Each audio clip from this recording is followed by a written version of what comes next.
Nous allons parler maintenant des templates. Les templates sont utilisés pour créer une mise en page cohérente et réutilisable pour différents types de pages dans notre application.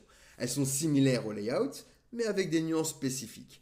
Déjà, les templates sont des composants React qui définissent la structure générale d'une page. Elles peuvent inclure des éléments comme les en-têtes, les pieds de page, les barres de navigation et tout autre contenu qui est présent sur plusieurs pages dans votre application.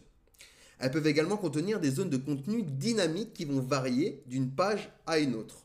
Par exemple ici, je vais aller dans le layout de notre groupe hot et je vais commencer par import a user state. Donc user state, c'est un hook avec React qui nous permet de gérer l'état de notre composant. Donc useState va prendre, alors on va venir juste en bas, il va prendre une variable comme ceci avec des crochets. On va avoir un nom, on lui donne le nom que l'on veut, ici je vais l'appeler states, et ensuite on aura set suivi du nom qu'on lui a donné, donc set states. Donc states va représenter l'état global de notre composant, set states va représenter la fonction qui va nous permettre de changer cet état.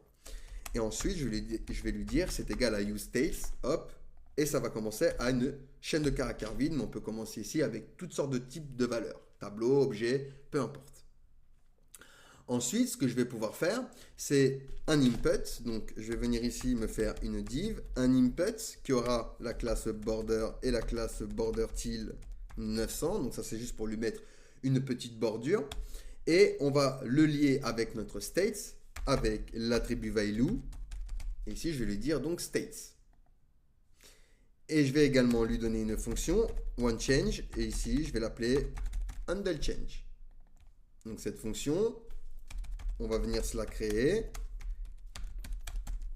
Et elle va récupérer la valeur de l'utilisateur, donc e.target.value. Et on n'oublie pas ici donc le paramètre e qui sera de type any. Et ensuite, je vais utiliser du coup cette state avec ma valeur pour changer le state de mon composant. Donc, qu'est-ce que je voulais dire par avec du coup les templates, on peut obtenir des zones de contenu dynamiques qui varient d'une page à une autre. Eh bien, si je vais par exemple sur ma page login, que j'écris ici, je vais sur la page register, regardez, vous voyez, ça reste. C'est pas dynamique. Alors que si ici, je renomme mon fichier et je vais l'appeler template, donc là, ce n'est plus un layout, ça devient un template. Je retourne ici, j'écris, je clique sur Register et hop, il a disparu. Donc ici, on a utilisé useStates pour stocker la valeur de l'input. On l'a initialisé à une chaîne de caractères vide lors de la déclaration de l'état initial. Donc, lorsque on navigue entre les différentes pages Register, Login et Forgot Password, l'état de notre composant est réinitialisé à chaque fois. Et l'input affiche tout ce qu'il y a écrit.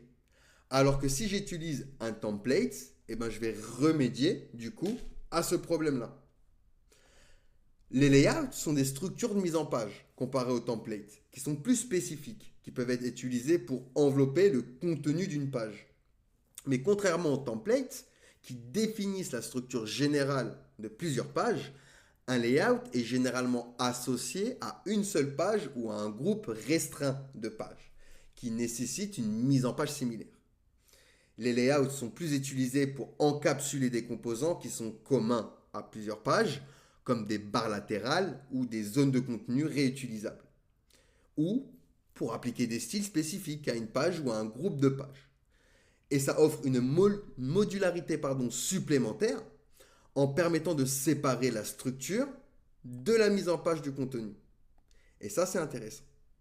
Donc voilà pour les templates. Allez, posez-moi des questions si vous en avez, sinon on va pouvoir passer à la suite.